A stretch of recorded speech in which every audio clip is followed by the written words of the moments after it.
Students, in today's class I would talk about GIS and GPS. What is GIS? As you all know, GIS is a geographic information system. It has got various industrial applications, and we also know that technological advancements have significantly enhanced the GIS data, and specifically there's a huge demand and use of GIS in these applications. The first thing that comes to our mind when we come across the word GIS is mapping. So what is mapping and how is it used? How can GIS use it? And how are we using GIS in this technology of mapping? Mapping is basically like surveying kind of. So using GIS we come to know that there is a particular, for example, we have a huge map. Then using this technology of GIS, we know, like we have these web-based GIS mapping that was done using this GIS technology. GIS can be used to provide visual interpretation of data. Like Google Maps is an excellent example of web-based GIS mapping solution.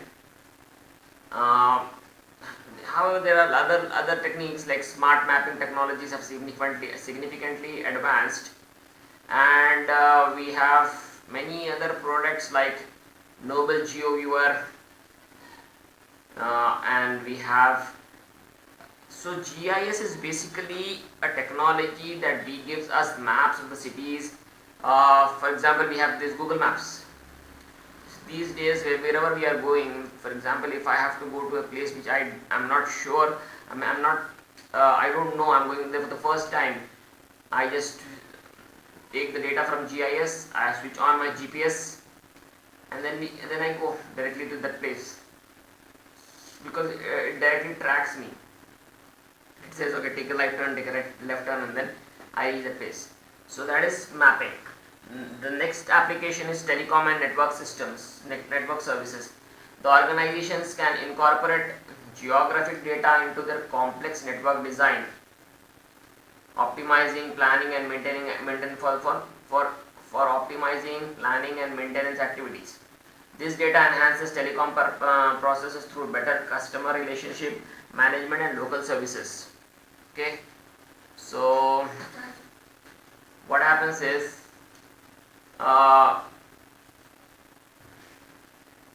for example, we have this GIS, we have mobile towers. Okay, so we have these huge networks. So how do they plan it?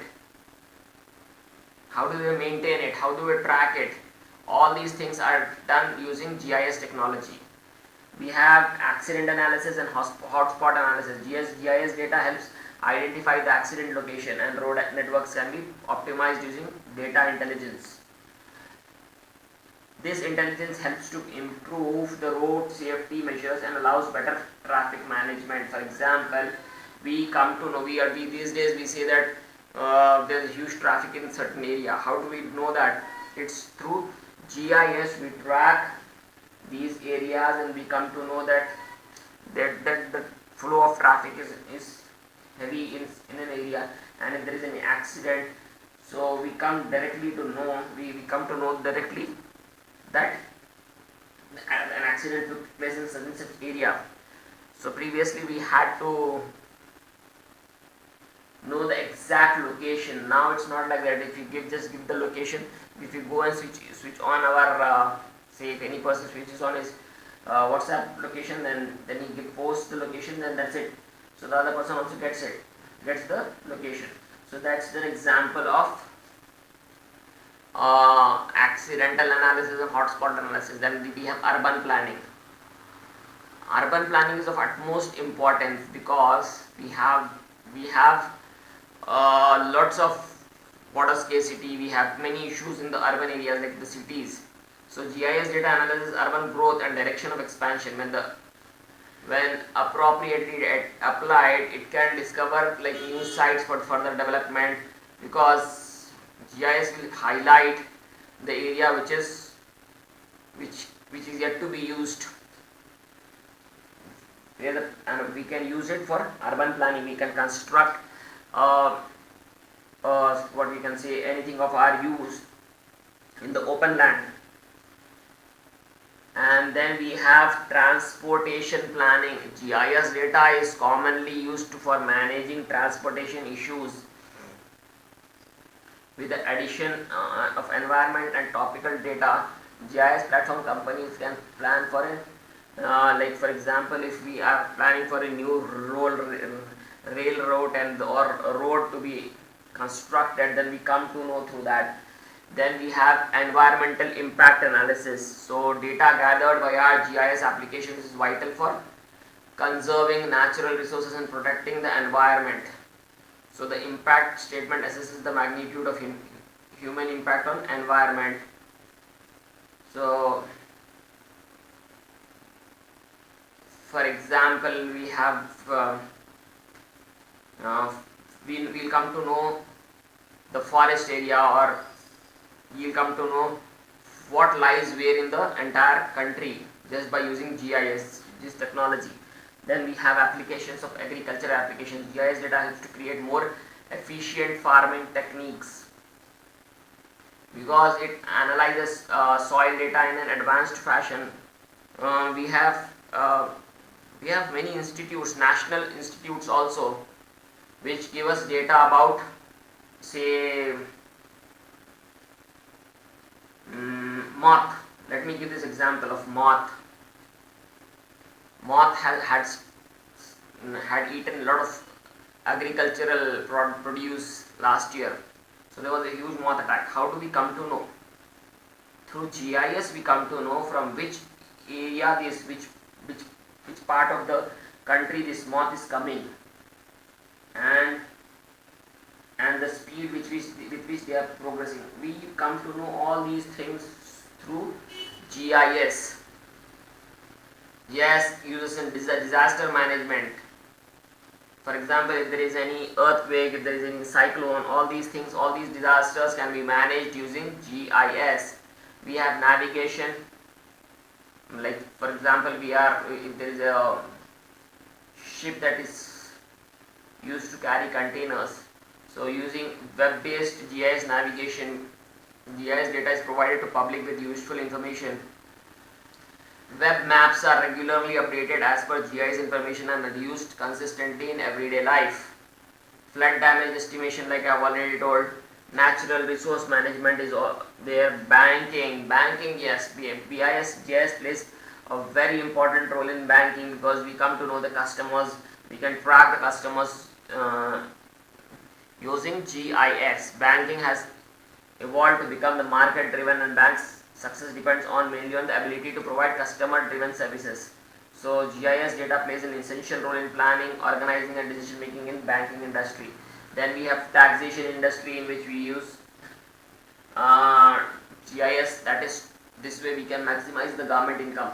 And then in surveying, as I already told, surveying this is used. And then we have geology to analyze the soil, the quality of soil, if it is a hilly area or if it is a red mud or if it is a black soil. We will come to know through GIS. And then we have asset management. For example, if we have a huge company in which we have lakhs and lakhs of systems, so in order to keep a track record of all these systems, then we install a simple chip, and using that we come to know where each of these assets are lying, and we'll come to know that with which employee the asset is lying. So that is GIS is used to manage the employees. Then we have planning and community development. There are many apps that have been built in order to plan and develop the society. For example, we have this app that is used to track the voter IDs. So we'll come to know that if a person's voter ID is missing, then we'll come to know through GIS that which house which person is staying, and still his voter ID is not generated. So that is all about planning. Then in dairy industry we use it to know the feed